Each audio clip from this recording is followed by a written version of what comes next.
Buenas tardes, Durango. I want to begin by thanking Ash Pachauri for his unwavering commitment to the World Sustainable Development Forum, for all of his hard work to run this conference, despite the sudden loss of his father, Dr. R.K. Pachauri, and the challenges of bringing together thousands of people at a time of global panic over coronavirus. So thank you, Ash. Let's give him a great big round of applause. And of course, please accept our deepest condolences. I can't imagine what it's like to be there without your dad, our dear friend Patch. Like many of you, I was very saddened to learn of his untimely passing. Like many of you, I've been sharing my memories of Patchy, of all the great things he did for the world, often at great personal expense. Thanks to Patchy, the world learned unequivocally that our planet is warming and changing at great speed without any caused by human destruction of nature and pollution of our air. And thanks to Patchy, I became a vegetarian, and I lost weight, which lowered my carbon footprint and at least some of my guilt every time I get on an airplane. So let's all give Patchy a great big round of applause, loud enough for him to hear in wherever place his spirit now resides.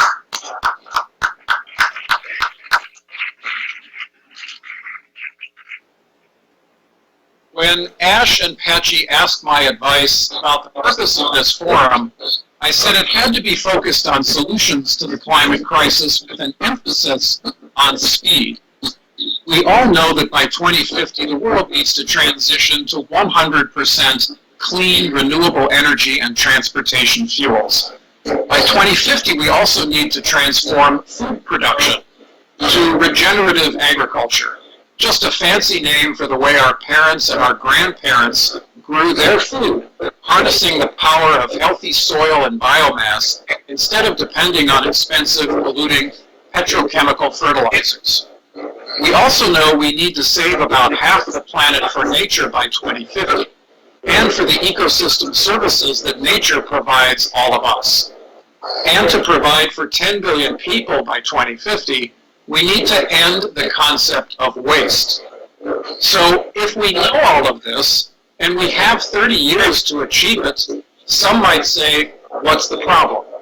Technology to deliver on those goals is getting faster, better, cheaper every day, and despite the few politicians who are paid by the fossil fuel industry to lie and walk backwards, most of the world's leadership in government and business is committed to these kinds of goals. The problem is not the science, the goals, or the solutions. It's the down payment. While we focus on 2050, we can't lose sight of how much we need to accomplish toward those goals in the next 5 years. In fact, I believe that if we fail to make a sufficient down payment on those commitments in the next very few years, what we do afterwards won't matter very much, because by then the planetary forces will take over and finish the job of overheating the planet that we humans have so foolishly begun.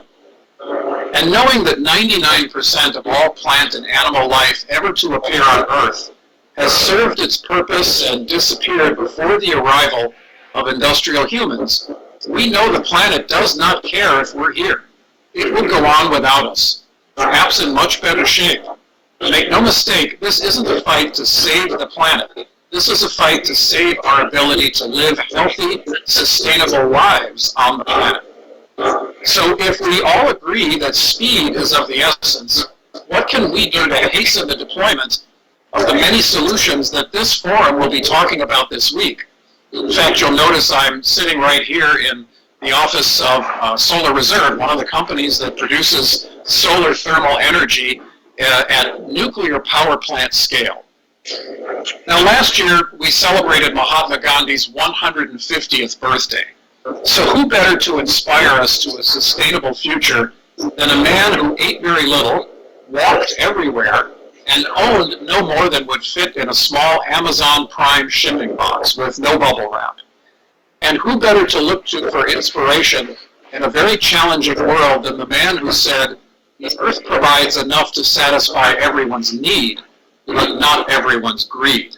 I think Gandhi would start by reminding us that the earth's resources are finite, not just tangible resources like forests and water and even money, but also intangible ones like goodwill, our health, and even the forgiveness of future generations for the actions we're taking today that knowingly rob them of a better life tomorrow.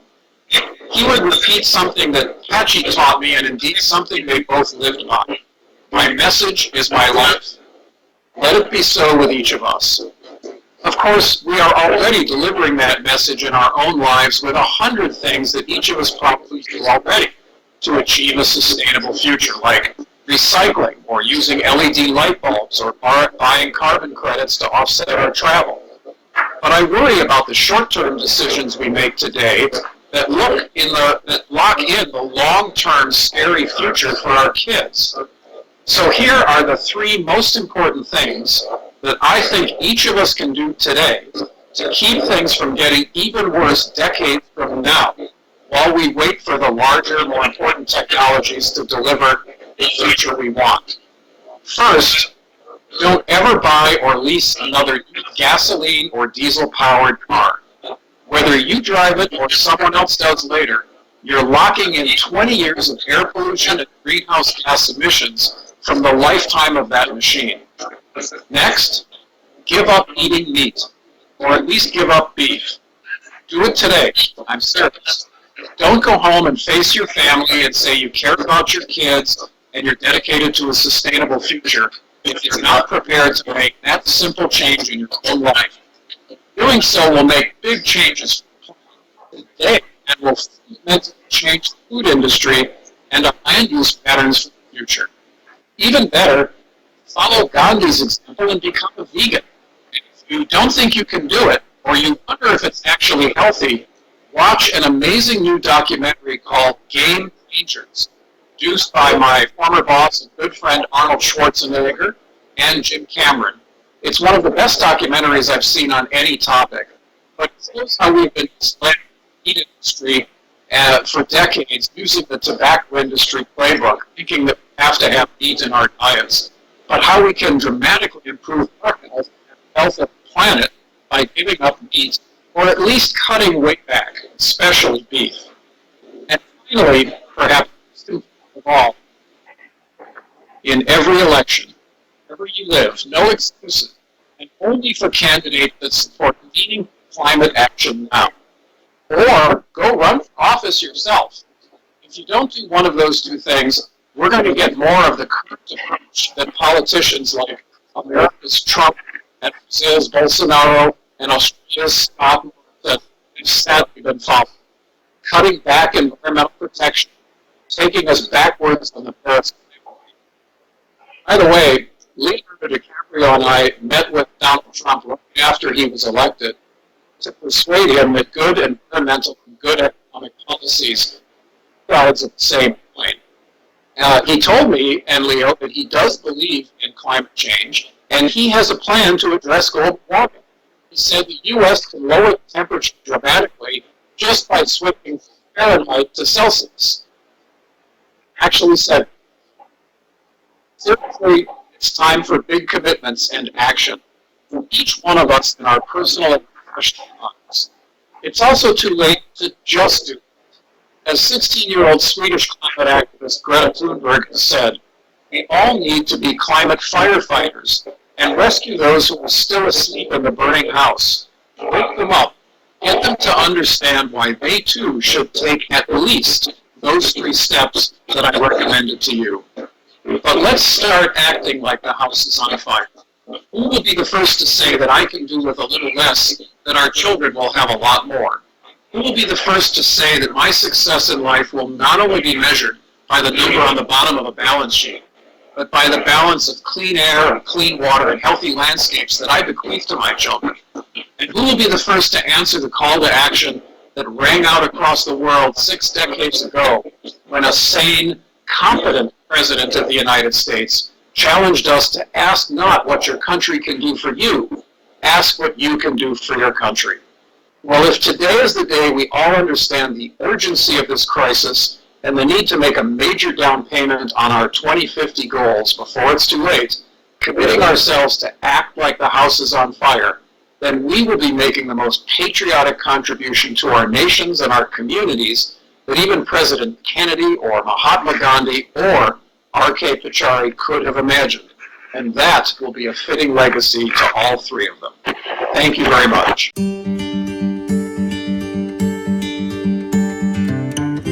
Okay.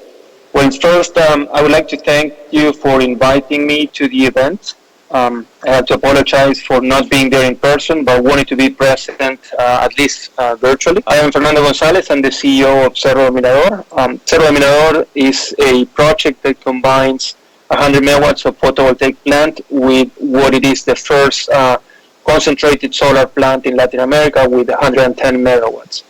The beauty of this project is that this is a clean energy, clean renewable technology that can allow us to generate electricity, solar electricity 24 hours a day. So with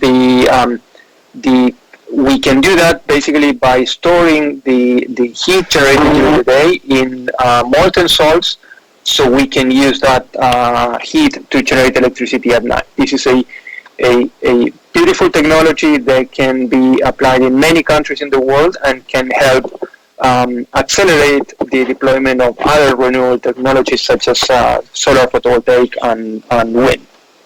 So just following the topic here, we need to make sure that we don't exceed the 1.5 degrees Celsius by the end of the century. This involves actions in different parts of the economy and society. And energy generation is only part of that, but fortunately it is the one that can lead the process of transformation and contribute to achieve that goal.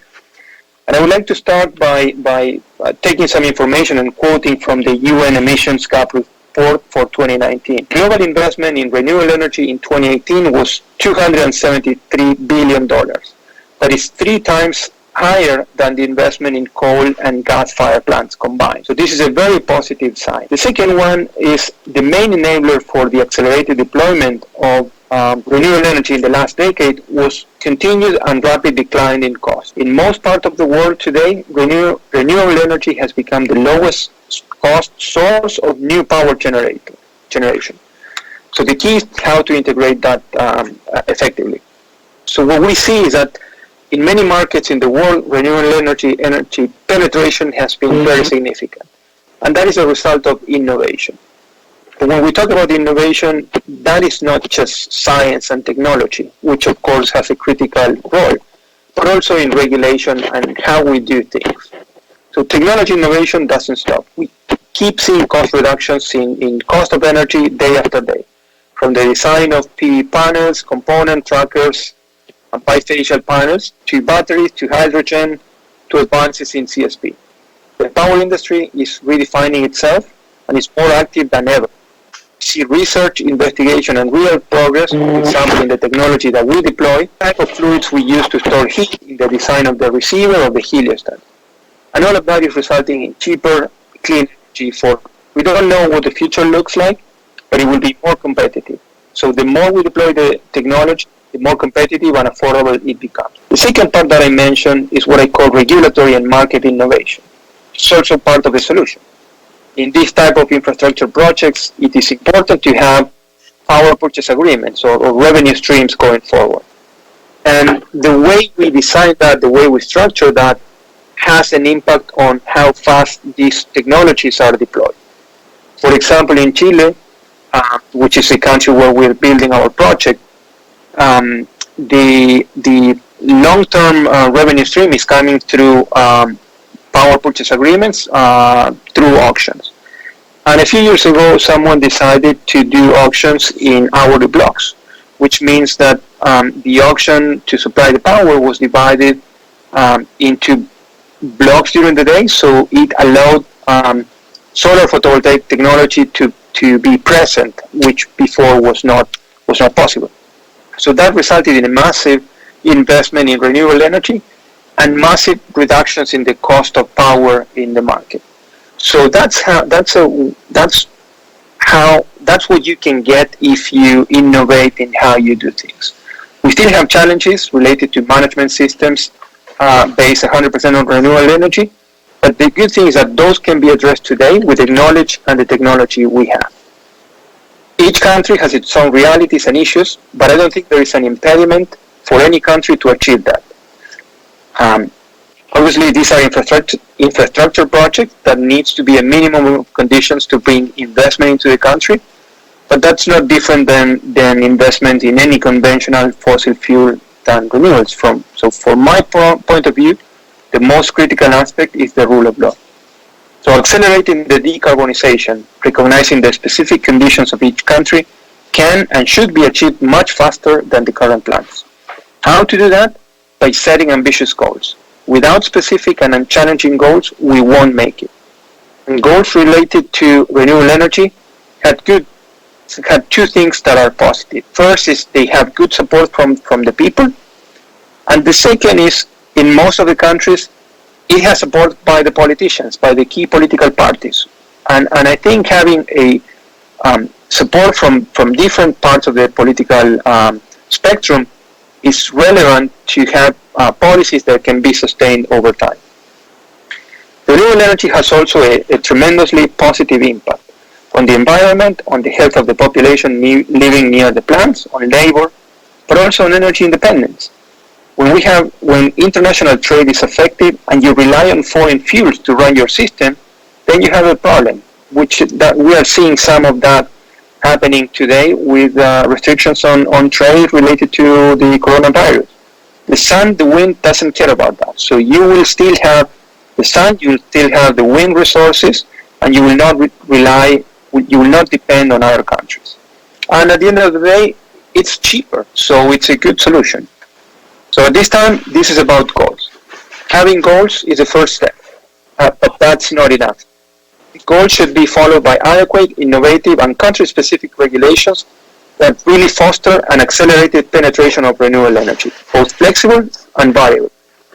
Innovation doesn't stop. Technology will provide the tools to get it done. And I think capital and investment will follow. So in summary, it is vital to achieve our goal of limiting global warming. The power sector has the capability and technology to lead the decarbonization process in a way that is efficient, smart, and affordable. The grid parity goal has been reached in many parts of the world. We need to work to achieve a power system that is 100% renewable, combining variable and flexible power. People, governments, and private sector should work together to identify the adequate tools and implement the regulations needed to achieve this. Thank you.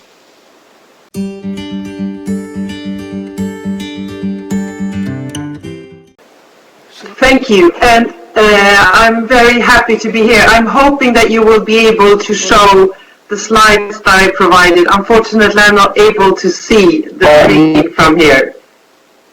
Great. So if you move to the first slide there, first of all, maybe I should say a few words about Vattenfall. It's an energy company in Northern Europe with its headquarters in Stockholm. And we've set a very clear purpose for us that we want to enable fossil-free living in one generation.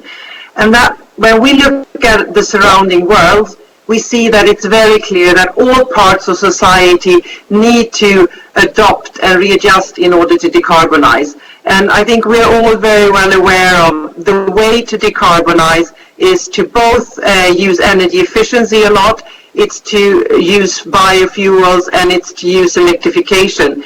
But of course, the electricity has to be fossil-free. And for us then, being an energy company, I would like to see a lot of the electrification naturally. And I do believe that electrification is going to play a key role in transforming the transport sector. It's going to be key in the industry or energy-intensive industry, as well as in the heating sector. And I think what I've seen also in the program earlier here, it's about that you mentioned very clearly we need to phase out coal from our energy system. We need to decarbonize transport. We need to decarbonize energy-intensive industries and expand renewable energy. Can you still hear me? I can hear you okay. Okay. Oh, great. Very good, because I can't hear you. So But again, coming back then, I think it's very important that companies show the way, and what I believe is very important is that we start collaborating cross sectors if all these sectors should decarbonize. And we need to look at the full value chain. And if I can ask you to move on to the next slide, talking about that we need to look at the full value chain. There, it's just to illustrate, of course, each company needs to look at its value chain. And for us, it means that we want to phase out coal quickly. We need to be climate neutral, and we want to support the entire value chain. But we also need to help our customers to decarbonize, and we need to put clear requirements on our suppliers.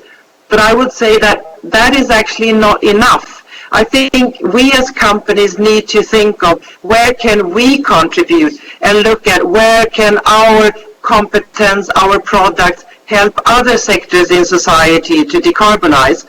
And that has led us as a company to look very clearly on where we can make our contributions. So if I may ask you to switch to the next slide that talks about, for us, it's going to be very important, as Fernando said, that we need to expand renewable much more. But that has to be done in a sustainable way. So it means that all the components needed, like the steel for the wind turbines, or the cement and concrete needed for the foundations, or the minerals needed in the solar panels and other resources, they should also be done in a fossil-free way and in a sustainable, socially and environmentally sustainable way.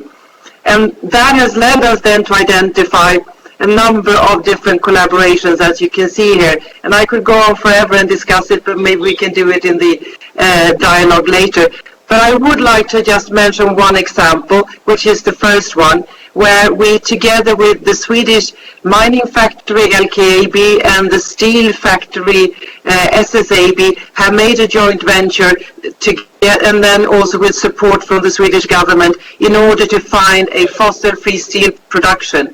And that one will actually, if we succeed, which we truly believe, lower the Swedish emissions by 10%. And if we would start to use that globally, it would actually tackle 6% of the global emissions. So I think this again shows that we need to, when we join different sectors together. And if I then may ask for the last slide, I just want to add a number of additional things that I think are needed for us in order to do the shift towards a fully renewable energy system.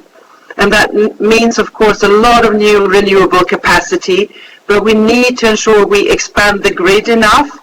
We need to ensure that we can start using the demand much more flexible so that we can adopt to when there is a lot of renewable. We need to be able to store the capacity and also have flexible capacity. Naturally, we need a price on carbon and then a number of subsidies to bridge the new technologies. But I also would like to say we need to show that it's possible, and the companies that already have activities ongoing need to inspire others.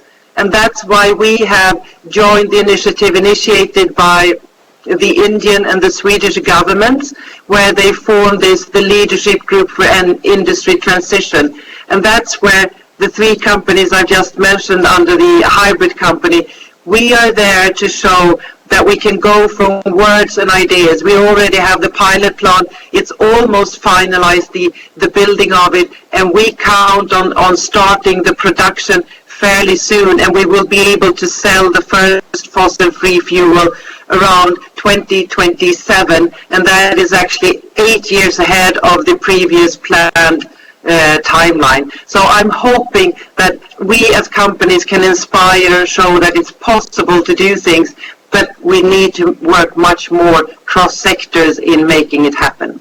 And with that, I would like to thank you, and hopefully you managed to hear me, even if I couldn't hear you.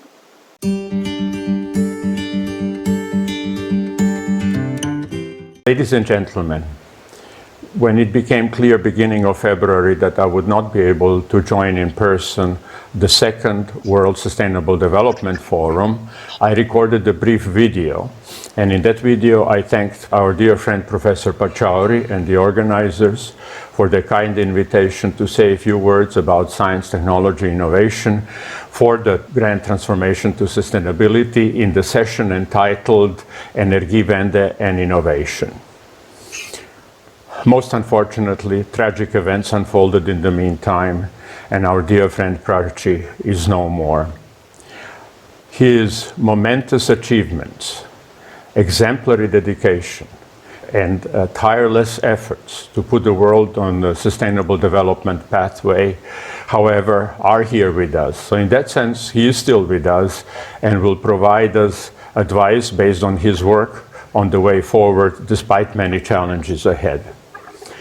I met my friend Pachi some 30 years ago when he was, let me say, single-handedly organizing TERI, now one of the leading research labs in the world. And we continued collaboration ever since. Most recently, we gave a joint lecture on sustainability, a university course on sustainability in November and December 2019. When Pachi was appointed the chair of IPCC, our collaboration continued. I'm very proud that I could stay to be the lead author on the fourth and fifth assessment report that Pachi led with great vision. Consequently, the visibility of IPCC and the relevance of IPCC jumped another quantum level. This is also reflected in the award of the Nobel Prize for Peace to IPCC during Pachi's tenure.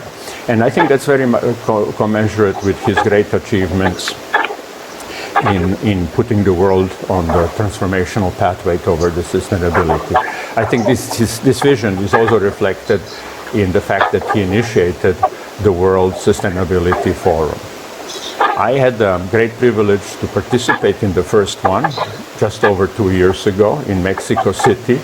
And let me submit that I'm also a great fan of Mexico. Therefore, this is a huge double loss for me, significantly, because I cannot be with you in Durango to celebrate Pachi's life and his momentous achievements. The title of this session on Energiewende and Innovation signifies the importance of science, technology, innovation for the future of the humanity. This was also the case during the last 200 years since the beginning of the Industrial Revolution. Let me just give you some examples. The economic output increased 100-fold to about $100 billion for 7.7 billion people in the world. So on average, we're all rich. Of course, the problem is the huge and growing inequality in the world. To power that growth, energy increased 50 times and greenhouse gas emissions about 30 times. That means that the intensity of emissions is declining, but unfortunately the total growth is still commensurate with the historical trends. One of the unfortunate outcomes of this development is that we have increased the global mean temperature of the Earth by over 1 degree Celsius since the beginning of the Industrial Revolution some 200 years ago. But the costs of this development were even higher. Close to 1 billion people today do not have access to electricity, and close to 1 billion people go hungry every night. About 8 million people die prematurely from indoor and regional air pollution. The former is primarily due to burning of biomass for cooking, and the latter to the use of fossil fuels. However, the humanity has the means and capability of reaching the transformation toward the sustainable development. I think this is really exemplified very well with Pachi's initiative of Billion Lights that would bring decent life to all who are excluded today. Now, there would be also many co-benefits of this development. Clearly, we would reduce the greenhouse gas emissions and therefore mitigate climate change, but also eliminate indoor and outdoor air pollution. At the same time, I think there is a strong evidence that the costs of the sustainable development would be significantly lower than staying with the current trends that are utterly unsustainable in the world. So the question is whether we have the political will to embark collectively on this grand transformation towards sustainable development. And this is, again, I think, where the Pachi's vision can help us. He always pointed out that if we act in unison, act decisively, and act now, we can achieve the transformation to a sustainable future for all. Let me close with these words and wish you a very successful and inspirational second Sustainability Development Forum. Again, apologies that I cannot be with you in person to celebrate Pachi's achievements and his life. But let me express the hope that there will be many fora in the future in his honor. Thank you very much.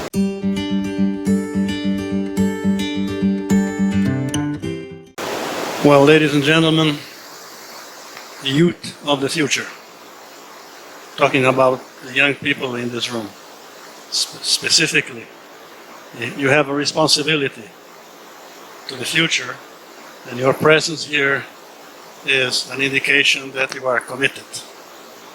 Now, all of you went to the movies just now, right? 2 videos, so you can relax and listen to our presentations. We are going to speak to you live for a change, right? You're used to video images, now you're going to see the real thing in presence. Now, the panel is on energy transition and the innovations that would make it happen, correct? Now, when we say the word energy, it means different things to different people. Most people think of energy as coal, oil, gas, etc. But I think we should have a broader view of what we call energy. To begin with, we have to recognize that there is energy supply, coal, oil, gas, solar, wind, energy supply. But most importantly, we should ask the question, what is energy for? Coal, oil, gas, solar, what is this for? This is to meet the demand for energy services. Now, this room is lit. You can hear to my voice, although you are 50 meters from me. You can feel the ambient temperature pleasant. All of this happens because of energy, but not because of coal, gas, and solar. It's because these sources of energy are transformed to meet the energy demand. And energy demand is in the form of services that I just described. For instance, some of you do not live in this building, so you have to come over here. So there's something called mobility. You have to move from one place to another. So energy meets the mobility service demand that you used to come to this room. I already mentioned lighting, cooling. In the winter, you may have heating. At any rate, it happens that the human needs for mobility, warmth, etc., they don't vary. They have always been the same. Since men and women lived in the cave up until today, they need to move about. And they need energy to achieve that. Now, the energy services, motility, lighting, heating, cooling, they are always the same. What happens over time, what changes over time, is their relative importance. As we move into the future, there's the idea of a working place becomes a bit diffuse, because I'm sure each one of you here has something like this, that you can communicate, you can do work. You don't necessarily need to move from one place to another. So, That's why I say it changes in relative importance, but now the supply configuration to meet this changing energy requirement or energy demands for services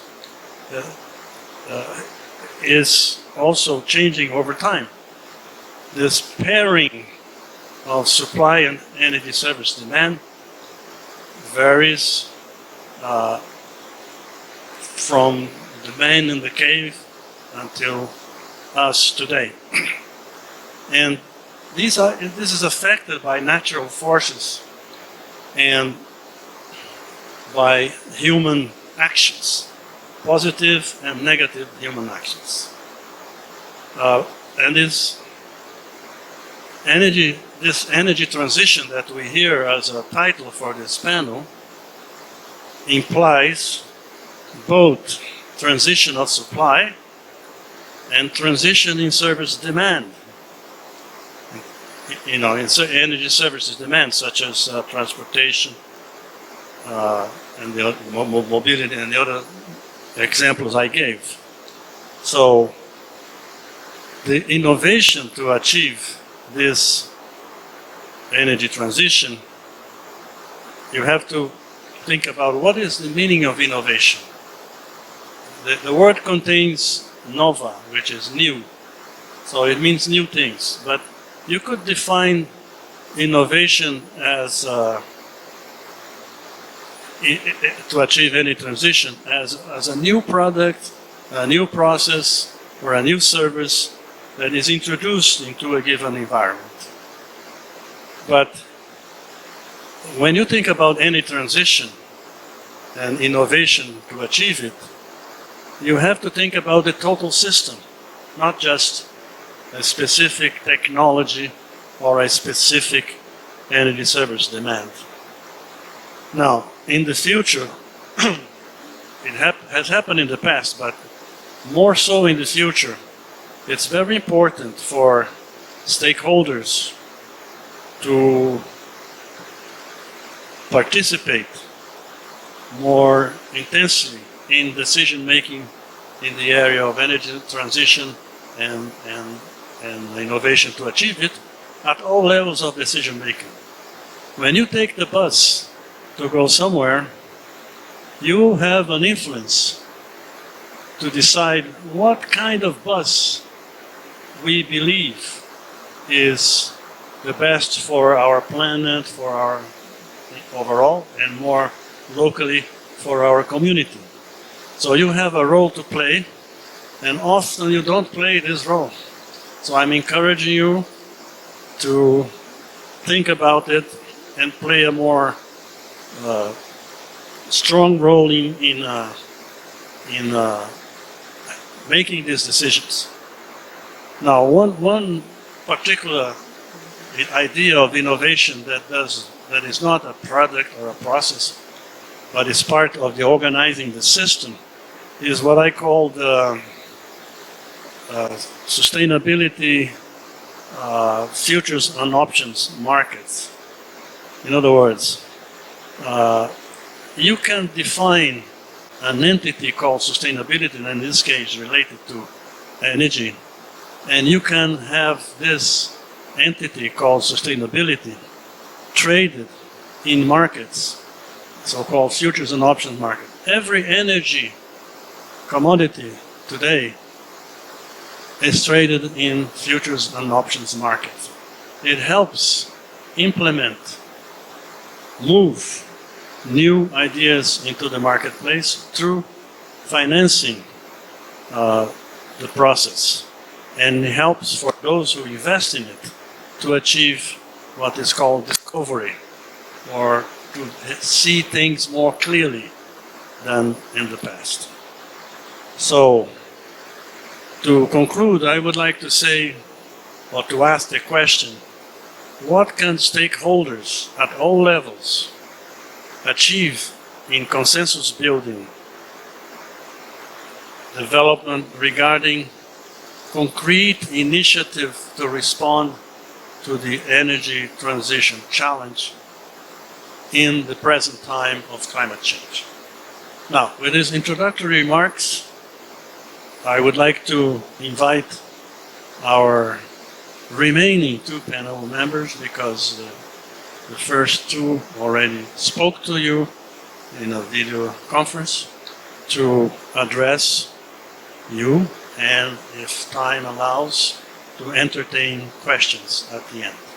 So, which one of you would like to start?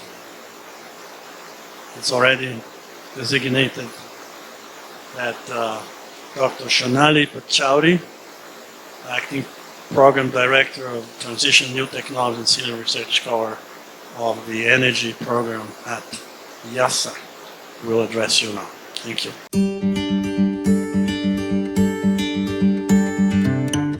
I know you've heard a lot already. It's late in the afternoon. I'm sure people are tired. But I wanted to make 3 points today, because we've been talking about the energy transition. We've been talking about Energiewende. And there have been a lot of interesting points already made about the need for bringing about this transition and ways in which the transition can occur. I think 3 additional points that have been made in different ways but need to be reiterated are that basically, in order to really achieve the energy transition, these factors need to be taken really into account. And the 3 factors that I want to mention are, first, that any transition, any energy transition that we want to implement has to be just, has to be equitable. Because with any transition policy that we implement, there are distributional implications to the policy. And to really be able to get momentum in implementing policies, one needs to understand what those distributional implications are. So, who are the winners, who are the losers, and how can we compensate potential losers so that they also come on board to implement the transition. I'd like to give an example of some work that we've been doing in the institute where I come from, at IIASA in Austria, where we've tried to understand, for example, if India was to implement a carbon tax. Now, of course, this is something that all governments, all policy makers are deliberating on very carefully, because to meet mitigation targets, to meet mitigation goals, we have to think about things like implementing a carbon tax or other mitigation policies. But if such policies are considered and implemented in ways that don't consider what the distributional implications will be, there could be a potential exacerbation of inequalities and poverty that we see today. So, for instance, if there was a carbon tax implemented in the case of India, and there wasn't just consideration of the fact that this might result in higher energy prices, that means that there will be parts of the population who already are unable to afford energy being even more unable to afford energy. And this, of course, makes existing inequalities even worse.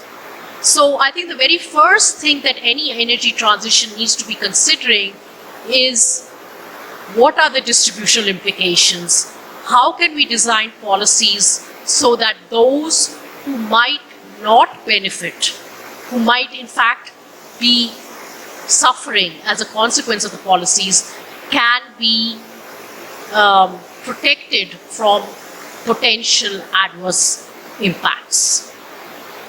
The second point that I want to make is about innovation, which is the second word in the title of the session that we are in. We talk about Energiewende and innovation. Now, when we talk about innovation, we typically think about technological innovation. And of course, this is critical to achieving any kind of transition that we want to have. But in addition to technological innovation, we need to have social innovation and societal innovation go hand in hand. So technology without society being on board is not going to work.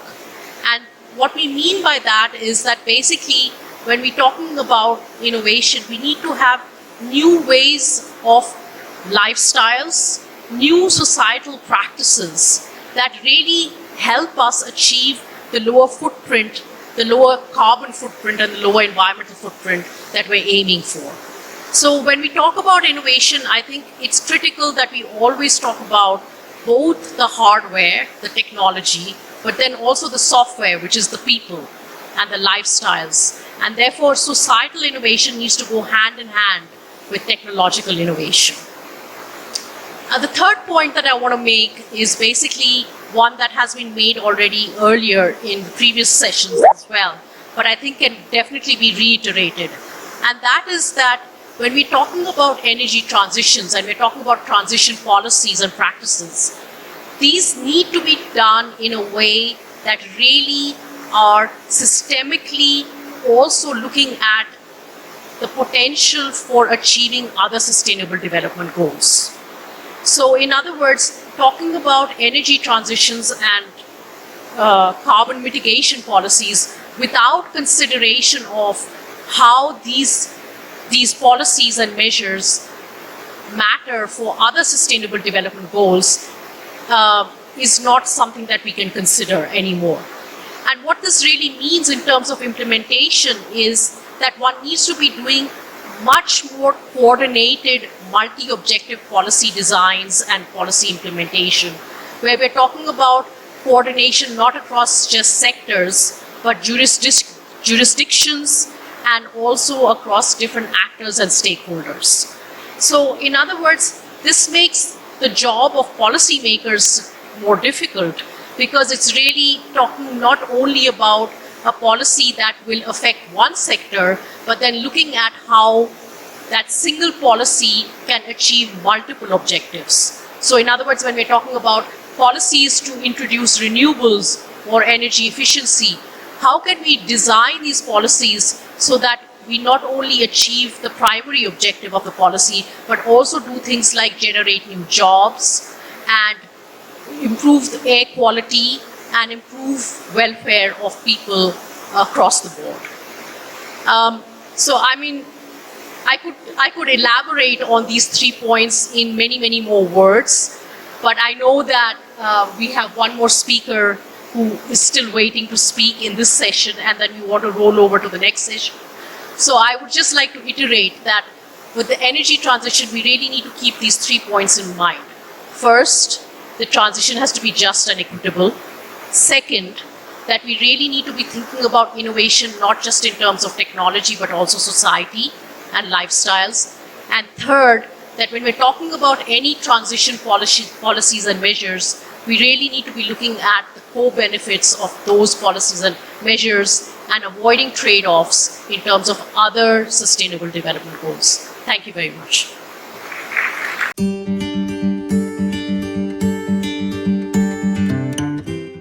A todos y a todas. Primero, quiero agradecer a las autoridades de Durango la invitación también a los are here in this so important event, which is an event that has a world relevance. So I know this is not the best hour, but I'm going to make an effort to keep you awake with your eyes open. I come from Dominican Republic, and I'm going to make a question. Who have been in Dominican Republic? Please raise your hands. Yes, I knew I had to speak about my country. So please. There is a Chinese sentence that says that one image conveys more meaning than 1,000 words.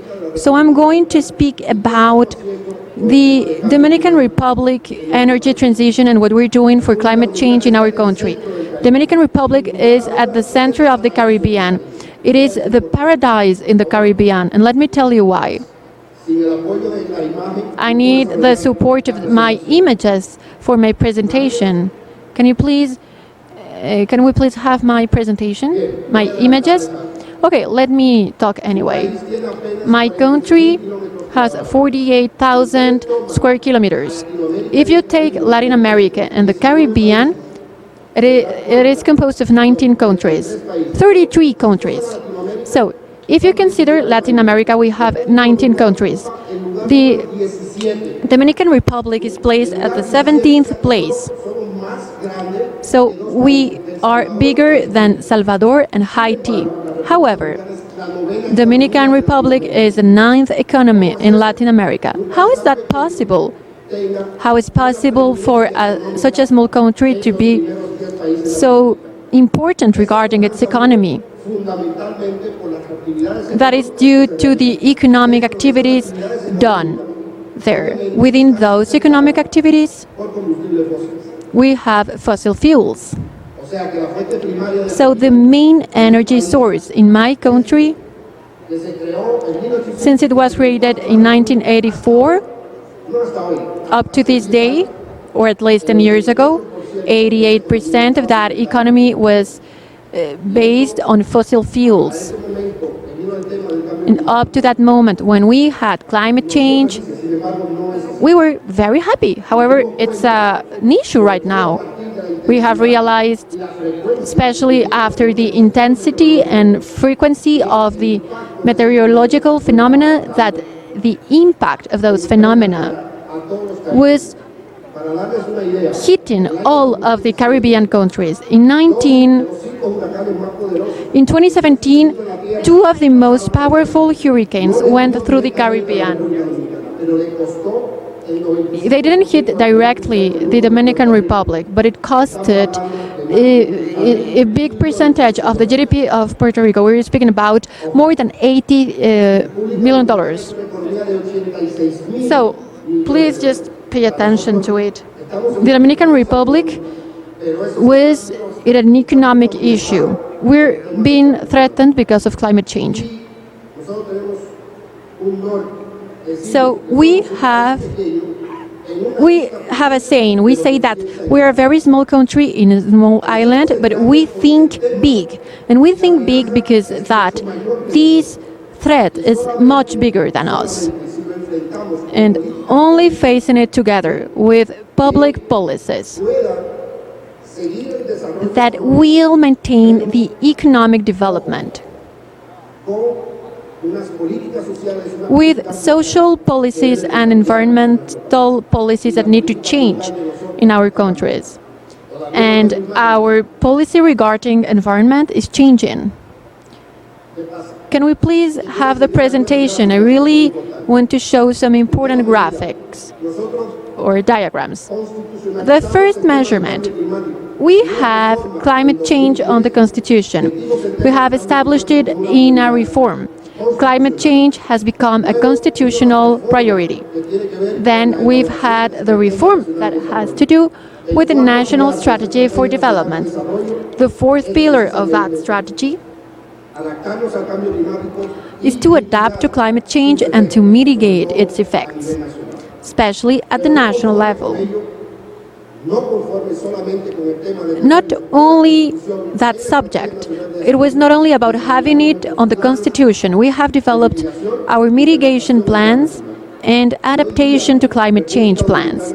Nowadays, the Dominican Republic is one of the countries that has developed all of the necessary instruments to reach a sustainable development with low emissions. So how can we reach low emissions if 88% of emissions was due to fossil fuels? But through the program which is called CDEEE-Renewable, that is linked to the private companies, this program had made it possible to transform the energy matrix in my country. For example, nowadays we have 12 theoretical projects for hydromass and photovoltaic plants. So from 2012, now we have 600 renewable stations. without counting the 600 watts that were installed, that came from hydropower. So almost 3,000 megas of generation are due to renewable energies.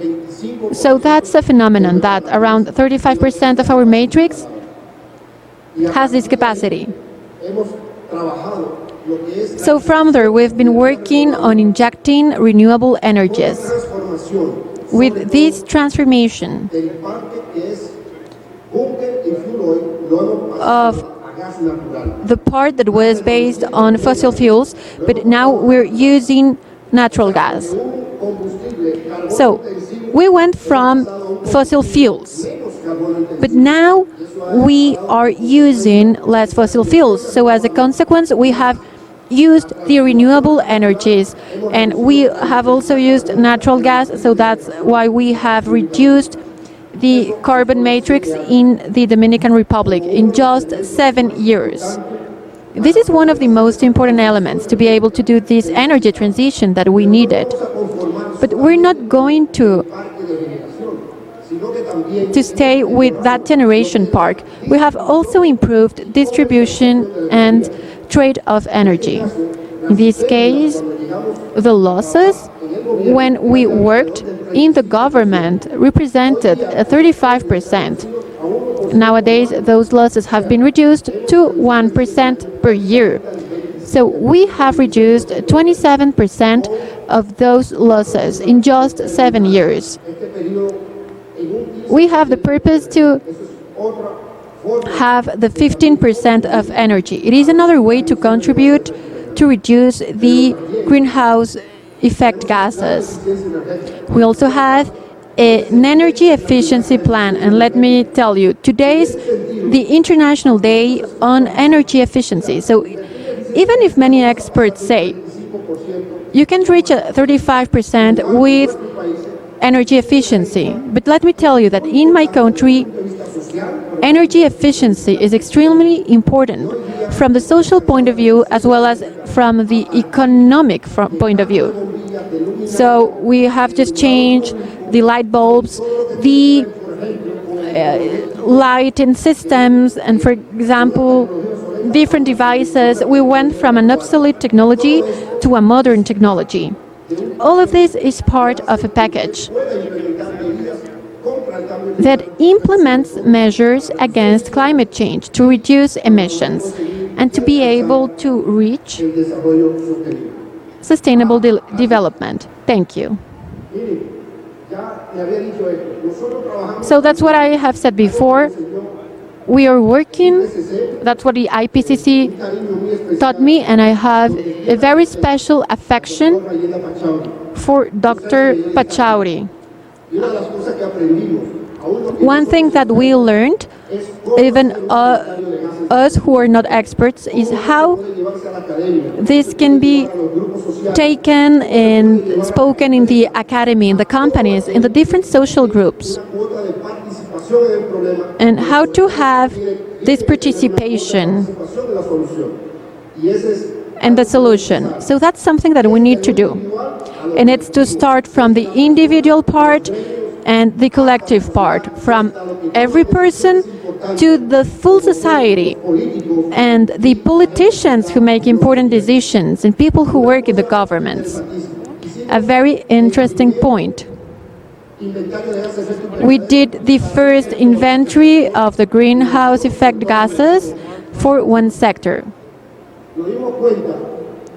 We realized that in our country, the generation sector represents the 63% of the different systems, generation systems that can be autonomous, and the one that is led by the government represents 73%.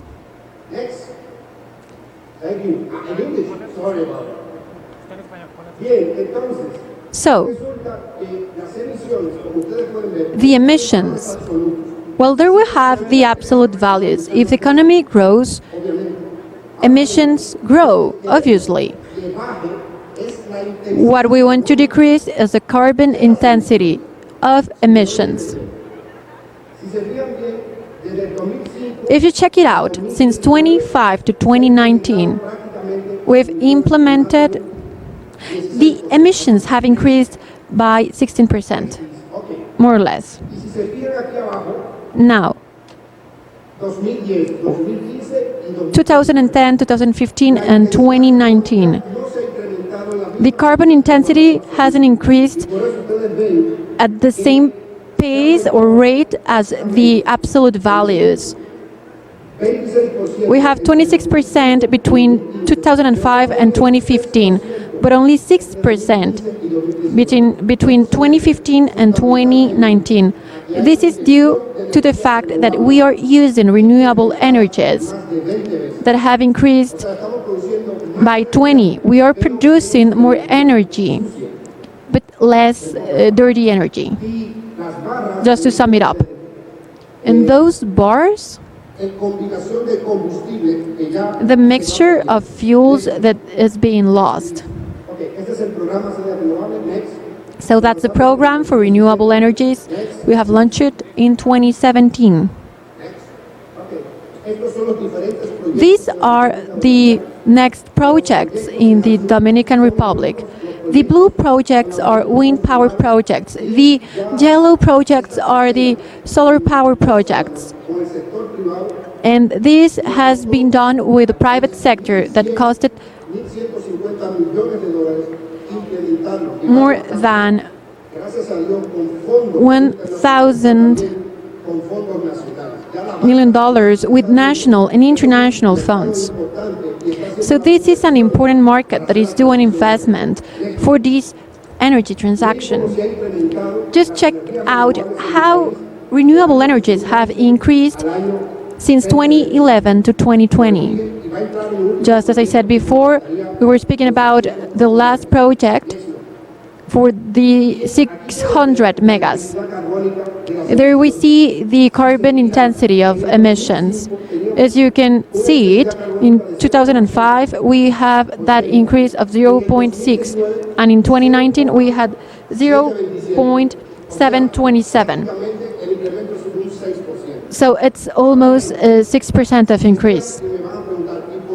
Now, perhaps you will ask, why did we have that reduction in 2018? Here, a panelist said that in 2008 we had an international crisis that was reflected in the fuel cells in my country, and it was also reflected in other issues. So that's why there is that reduction, comparing it to the standard. In this chart, can we see how renewables are replacing fossil fuels?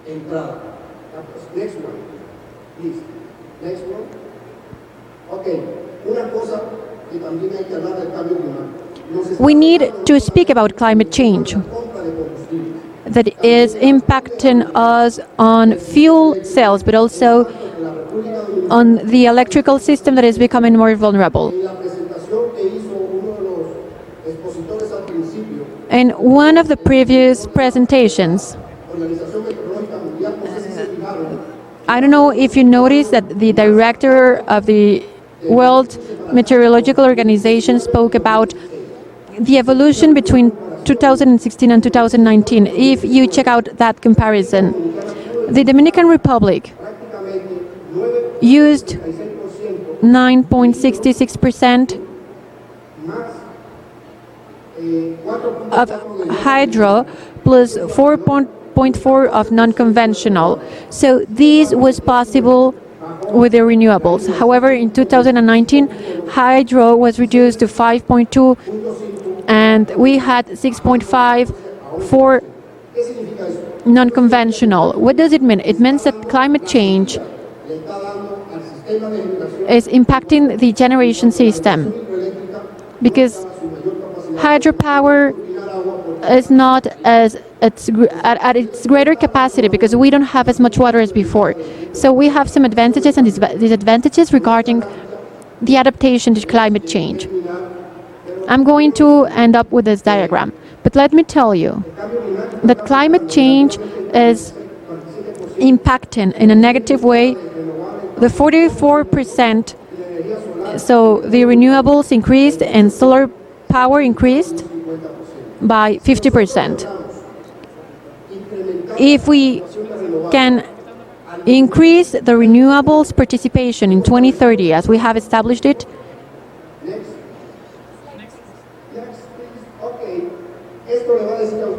so these are the responsibilities of the Dominican state related to climate change. We went from that red part in 2023. We're going to reduce that red part that will be transformed into 0.1%. The red part represents fossil fuel. And this is our action related to climate change. And it is due to the energy transition in the Dominican Republic. Thank you very much.